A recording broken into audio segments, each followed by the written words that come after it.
trending, hindi na lang bumili ng kamatis si Evelyn kahit kailangan niya sana sa ilulutong sinigang. Hindi na rin bumili si Gemma Bermon na balak sanang magluto ng sansyado. Gagamit nila akong tomato paste. Sure na may shortage na sa kamatis kaya lumobo ang presyo. Katunayan, bumaba raw ng 45% ang produksyon.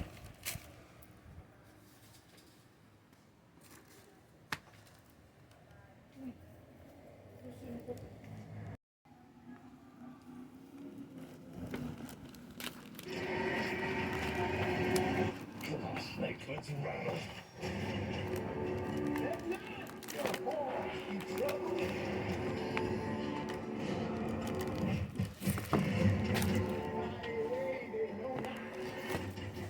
Yung score sa kanilang dalawa.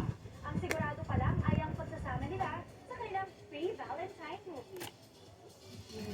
Susunod, pusang almond daw, inalagkad habang nakatali sa umaandar na tricycle.